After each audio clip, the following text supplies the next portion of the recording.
Waalaikumsalam. Assalamualaikum warahmatullahi wabarakatuh. Waalaikumsalam warahmatullahi wabarakatuh. Apa kabar anak-anak ibu semua? Baik, Bu. Alhamdulillah, semoga kita selalu dalam lindungan Allah ya. Nah, sebelum kita mulai belajar, kita awali dulu dengan membaca doa. Berdoa dimulai. Selesai. Baik, ibu akan absen.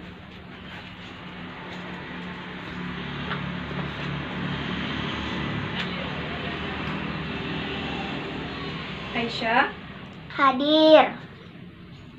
Windy. Hadir. Nah, alhamdulillah hari ini hadir semua ya anak ibu. Baik, silakan rapikan terlebih dahulu kursi, meja, dan sampahnya ya jika masih ada. Nah,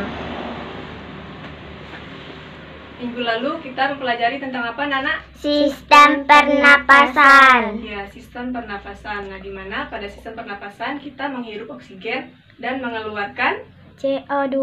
ya, mengeluarkan CO2 atau karbon dioksida. Nah, kemudian sehari-hari kita juga mengeluarkan urin atau buang air kecil. Nah, Aisyah, sudah berapa kali hari ini buang air kecilnya? 2 kali, Bu. Ya, 2 kali. Kemudian kita juga berkeringat saat melakukan aktivitas sehari-hari. Sebenarnya, apa sih yang kita keluarkan dan mengapa kita harus mengeluarkan hal tersebut? Nah, karbon dioksida, kemudian urin dan juga keringat merupakan zat sisa hasil metabolisme tubuh, di mana zat sisa hasil metabolisme tubuh ini harus dikeluarkan karena dapat bersifat sebagai racun pada tubuh kita. Sistem pengeluaran zat sisa metabolisme disebut dengan sistem ekskresi. Pembelajaran kali ini adalah sistem ekskresi pada organ ginjal. Adapun tujuan pembelajarannya yaitu mengidentifikasi struktur ginjal, mendeskripsikan fungsi ginjal, menganalisis tahapan pembentukan urin, dan juga menganalisis kelainan ataupun penyakit yang terdapat pada organ ginjal. Pada manusia, ginjal berjumlah 1 pasang yang letaknya berada di sebelah kiri dan juga sebelah kanan rongga perut. Ginjal berfungsi untuk membersihkan dan menyaring darah, kemudian membuang zat-zat sisa metabolisme yang bersifat racun bagi tubuh, mengatur pH darah, mengatur tekanan osmosis pada darah, kemudian menjaga keseimbangan air pada tubuh, dan menghasilkan hormon.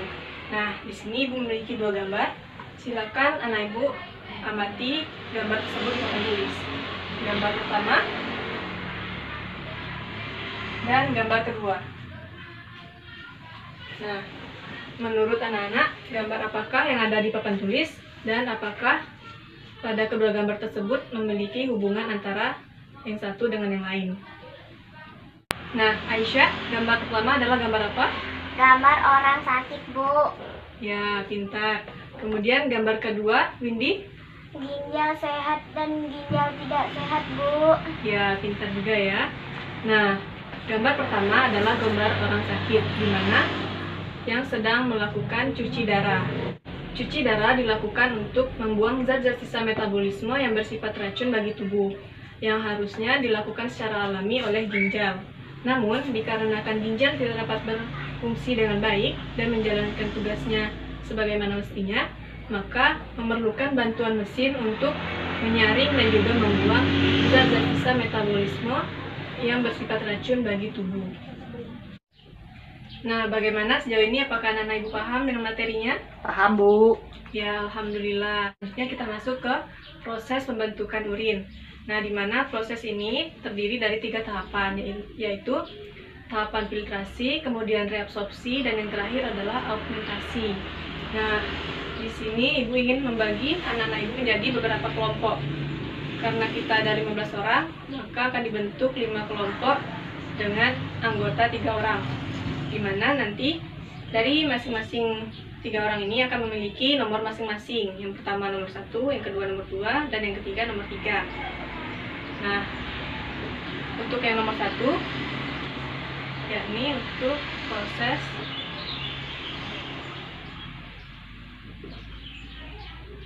yang nomor 1 adalah filtrasi, yang kedua reabsorpsi, dan yang ketiga augmentasi. Di mana tugasnya adalah silakan anak ibu diskusikan mengenai apa saja pengertiannya, kemudian bagaimana mekanismenya, dan apa yang dihasilkan dari masing-masing proses tersebut. Akan ibu beri waktu 15 menit.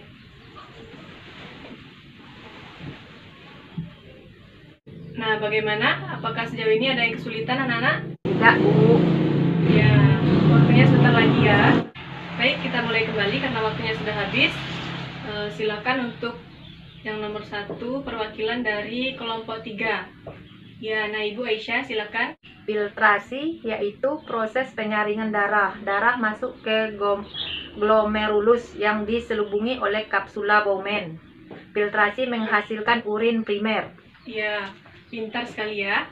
Nah, kemudian untuk yang nomor 2, perwakilan dari kelompok 5. Silakan. Ya, nah Ibu Khadijah. Reabsorpsi merupakan proses penyerapan kembali bahan-bahan yang masih berguna bagi tubuh. Darah dari glomerulus dialirkan ke tubulus contortus proximal dan lengkung Henle menghasilkan urin sekunder. Ya, kemudian selanjutnya untuk yang nomor 3, silakan perwakilan dari kelompok 1.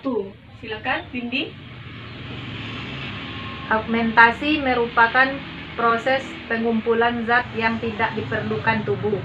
Urin sekunder yang dihasilkan tadi akan melewati tubulus contortus distal, kemudian ke tubulus collectivus, hingga sampai di kantong kemih. Urin yang dihasilkan adalah urin yang sesungguhnya.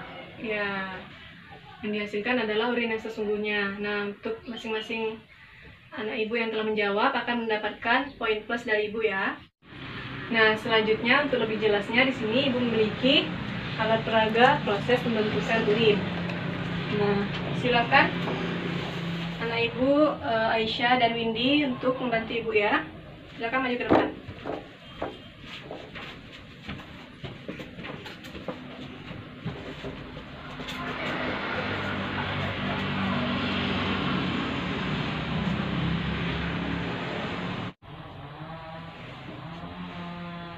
Nah, silakan Aisyah tuangkan. Di sini kita ibaratkan adalah darah.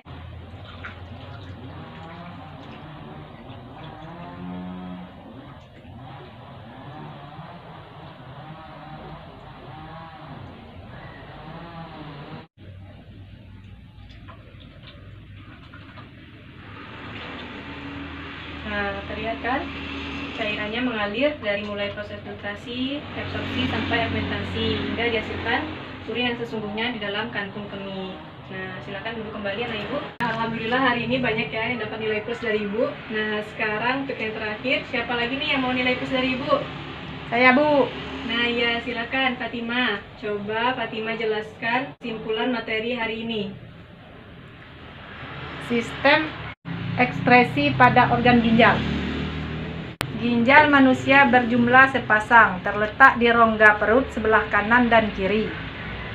Fungsi ginjal membuang zat-zat sisa metabolisme yang bersifat racun bagi tubuh. Proses pembentukan urin: 1. Filtrasi, 2. Reabsorpsi, 3. Augmentasi. Ya, Fatima dapat nilai plus ya dari ibu.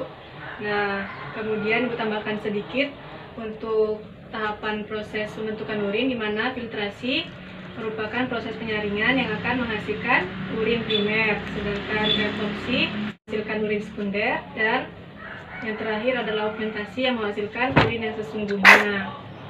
Nah, kemudian karena jam kita sudah habis, untuk tugas minggu depan silakan anak-anak ibu buat resume mengenai kelainan ataupun penyakit yang terdapat pada organ ginjal. Kemudian juga pelajari tentang materinya. Nah, karena kita sudah mempelajari mengenai organ ginjal, maka kita harus merawat dan menjaga ginjal kita, yakni dengan cara mengkonsumsi air putih yang cukup. Nah, karena jam kita sudah habis, pembelajaran hari ini ibu tutup. Wabillahi taufiq wal hidayah. Wassalamualaikum warahmatullahi wabarakatuh. Waalaikumsalam warahmatullahi wabarakatuh.